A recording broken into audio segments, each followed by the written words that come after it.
பெருந்துறையில் சிவபெருமான் அருளுதலும் பெருங்கருணை பெற்றி நோக்கி கரைந்து கரைந்து இரு கண்ணீர் மழைவார துரிய நிலை கடந்து போந்து திருந்து பெறும் சிவபோகக் கொழுந்தேரல் வாய்மடுத்து தேக்கி செம்மாந்து இருந்தருளும் பெருங்கீர்த்தி வாதவூர் அடிகள் அடி இணைகள் போற்றி. திருச்சிற்றம்பலம். மணிவாசகப் பெருமானுக்கு திருவாவடுதுறை ஆதீனத்தின் குலதெய்வம் என்று சொல்லக்கூடிய சிவஞான சுவாமிகள் காஞ்சி புராணத்தில் வைத்த துதி இப்பொழுது பாடியது. மணிவாசகப் பெருமான் அருளி செய்த திருவாசகம் சைவத்தில் 8ஆம் திருமுறையாக வைத்து போற்றப்படுவது உலகம் அறிந்த விடயம். அந்த திருவாசகத்தை இப்பொழுது முற்றோதுதல் என்ற நிகழ்வு பல்கி பெருகி திருவாசகம் என்ற ஒரு நூல் இருக்கிறது என்று தெரியாமல் இருந்த ஒரு காலகட்டத்தில் கூட அப்படி தெரிகிற ஒரு சூழ்நிலை கொஞ்சம் குறிப்பிட்ட சதவீதம் பேருக்கு திருவாசகம் ஒரு நூல் இருக்கிறது என்று தெரிகிற அளவில் அந்த திருவாசகம் முற்றுவதல் விரிவடைந்திருக்கிறது என்பதில் வியப்பேதும் இல்லை. அது இன்னும் விரிவடைய வேண்டும் என்பதிலும் வியப்பேதும் இல்லை. திருவாசகம் 51 பதிகங்களை கொண்டது. அருட்பத்து, அதிசயப்பத்து, அச்சப்பத்து, அச்சோபதிகம், அடைக்கலப்பத்து, அன்னைப்பத்து, ஆசைப்பத்து, உயிருணிப்பத்து, எண்ணப்பதிகம், ஏசரவு, கண்டப்பத்து, குழாப்பத்து, குயில்பத்து, குழைத்தப்பத்து, பிடித்தப்பத்து, பிழைத்தப்பத்து, புணர்ச்சிப்பத்து, யாத்திரைப்பத்து, வாழாப்பத்து, செத்திலாப்பத்து, சென்னிப்பத்து, சிவபுராணம், திரு அண்டப்பகுதி, போற்றி திரகவல், கீர்த்தி திரகவல், திரு தசாங்கம், திரு சதகம், நீத்தல் விண்ணப்பம், திரு அம்மானை, திரு பொற்சுன்னம், திரு பூவல்லி, திரு தெள்ளேனம், திரு தோல்நோக்கம், திரு போத்தும்பி, திரு சாலல், திரு உந்தியார், கோயில் திருப்பதிகம், கோயில் மூத்த திருப்பதிகம், திருக்கழுக்குன்றப்பதிகம், பாண்டிப்பதிகம், திரு வெம்பாவை, திரு வெண்பா, திரு பள்ளியெழுச்சி, திரு படையெழுச்சி, திரு படையாட்சி, திரு வார்த்தை, திரு புலம்பல், இப்படியாக ஒரு 51 பதிகம் உடையது. அந்த பதிகத்தை முற்றோதுகள் நடக்கிற இந்த வேளையில் திரு அண்ணாமலையில் திரு சிவக்குமார் என்பவர் ஒரு புதிய முயற்சி எடுத்திருக்கிறார். என்ன முயற்சி என்றால், திருவாசகத்தை முதலில் பார்த்து 51 பதிகத்தையும் பார்த்து எழுதுவது. சிவபுராணம் தொடங்கி நிறைவான பதிகம் வரை பார்த்து எழுதுவது என்ற ஒரு முயற்சி எடுத்திருக்கிறார். அந்த முயற்சிக்கு பெரும்பாலானவர்கள் ஆதரவு கொடுத்து கொண்டிருக்கிறார்கள். பார்த்து எழுதுவது, பின்பு பாராமல் எழுதுவது. ஏன் இந்த முற்றோதுதலை விட பார்த்து எழுதுவதும் பாராமல் எழுதுவதும் எந்த வகையில் சிறந்தது? உதாரணம், திருவாசகத்தில் ஒரு பாடல்.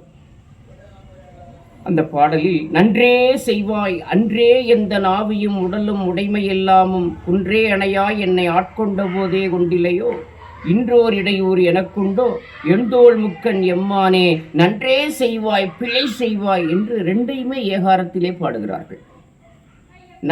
நன்றேதான் செய்வான், அது ஏகாரம். பிழை செய்கிறவன் மனிதனாகவே இருக்க முடியாது, கடவுளாக எப்படி இருக்க முடியும்? அப்போ அது திருவாசகத்தில் மணிவாசக பெருமான் அப்படி ஒரு வார்த்தையை அருளி செய்திருக்கிறாரே என்ற ஒரு வினா வரும். அதை நான் படிக்கிற துணி எப்படி இருக்கணும்? நன்றே செய்வாய் பிழை செய்வாய். ஆச்சரியக்குறியாக, கேள்விக்குறியாக, செய்ய மாட்டாய், செய்ய தேவையில்லாதவன் என்ற பொருள்பட அந்த வார்த்தையை உபயோகிக்க வேண்டும். அப்போ எந்த இடத்தில் நிறுத்துவது, எந்த இடத்தில் கமா போட்டு வார்த்தையை கமா போட்டு தொடங்குவது, எந்த இடத்தில் ஆச்சரியக்குறி வருகிறது, எந்த இடத்தில் கேள்விக்குறி வருகிறது, எந்த இடத்தில் 2 சுழி நானா வருகிறது, எந்த இடத்தில் 3 சுழி நானா வருகிறது, எந்த இடத்தில் இந்த நடராஜருக்கு சொல்லுகிற நானா வருகிறது, எந்த இடத்தில் இந்த ராணா வருகிறது, எந்த இடத்தில் இந்த ராணா வருகிறது, இந்த வல்லினம் மெல்லினம் எல்லாம் எங்கெங்கே வருகிறது, நாம் முற்றோதல் செய்யும் போது அதெல்லாம் சரியாகத்தான் உச்சரிக்கிறோமா என்ற நம் ஐயப்பாடையெல்லாம் தீர்க்கும் விதமாக இந்த பார்த்து எழுதுவதும் பின்பு பாராமல் எழுதுவதுமான அந்த நிகழ்வு அதற்கு தேவையாக இருக்கும். ஆகவே இந்த முயற்சி தேவையானது. திருவாசகத்தில் இன்னும் என்னென்னலாம் இருக்கு? மாற்று சமயத்தான் நம் திருவாசகத்தை பாராட்டுகிறார்கள். இப்போ தமிழ் கத்துக்குள்ள இங்கு வந்தார். முதல் வரியை படிக்கிறார். நமச்சிவாய வாழ்க, நாதன் தாழ்வாழ்க. அவர்கள் கடவுளை வாழ்த்துகிறார்கள். அடுத்த வரி, இமைப்பொழுதும் என் நெஞ்சில் நீங்காதான் தாழ்வாழ்க. சுப்பீரியர் பிலாசபி ஆஃப் ஸ்பிரிச்சுவல்னார். ஆன்மீகத்தில் இதற்கு மேலே ஒரு தத்துவம் இல்லை என்கிற நிலையில் அவருடைய வாக்குமூலம் இருக்கிறது. யாரு? கத்தோலிக்க சமயத்தின் உலகத் தலைவர்களில் ஒருத்தராக இருந்த போப் கீழே படிச்சுக்கிட்டே வர்றார். ஓராதார் உள்ளத்தும் ஒளிக்கும் ஒளியானே. அப்போ ஓதவில்லை என்றால் ஓதாத ஒருவரிடமும் இறைவன் இருக்கிறான், இருக்க வேண்டும், இருந்தால்தான் அவன் இறைவன். ஏனென்றால் இறைவன் நடுவுநிலை தவறாதவன். ஓதுகிறவனிடம்தான் இருப்பான், ஓதாதவனிடம் இருக்க மாட்டான் என்றால் அவனுக்கு பெயர் இறைவனே இல்லை. என்னோடும் இருக்கிறான், எல்லாத்தோடும் இறைவன் இருக்கிறான். நான் ஓரளவு அவனை ஓதி உணர்ந்து கொண்டிருக்கிறேன். ஓதாதவன் தன்னோடு இருக்கிற இறைவனை அவன் உணராமல் இருக்கிறானே தவிர அவனிடத்தில் அவன் இல்லாமல் இல்லை.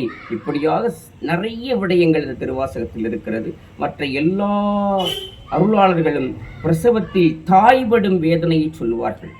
ஒரு பிரசவத்தில் ஒரு தாய் பிரசவிப்பதற்கு, ஒரு குழந்தையை பெற்றெடுப்பதற்கு எத்தகைய அவஸ்தையை படுவார்கள் என்று அருளாளர்கள் சொல்லியிருக்கிறார்கள். ஆனால் மணிவாசக பெருமான் தான் ஒரு கருவறையில் இருந்து ஒரு சிசுப்படும் வேதனையை தெளிவாக சொல்லியிருப்பார்.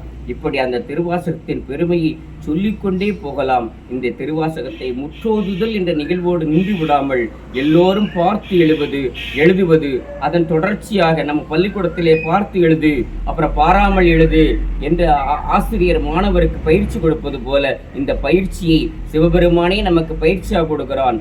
பார்த்து எழுதுவதும் பின்பு பாராமல் எழுதுவதும் திருவாசகத்தை முறையாக நாம் ஓதி பயன்பெறுவது, ஓய்வு பெறுவதற்கு அமைப்பாக அமையும். இந்த முயற்சியை எடுத்துக்கொண்ட அந்த திரு சிவகுமார் ஐயா அவர்களுக்கும் மற்றவர்களுக்கும் நம்முடைய வாழ்த்தினை செல்வதோடு, இதை நிறைய பேர் இன்னும் அந்த முயற்சியை செய்து ஓய்வு பெறுவதற்கு எல்லாம் வல்ல சிவபெரும்பொருள் துணை நிற்க பிரார்த்தித்து நிறைவு செய்கிறோம். திருச்சிற்றம்பலம்.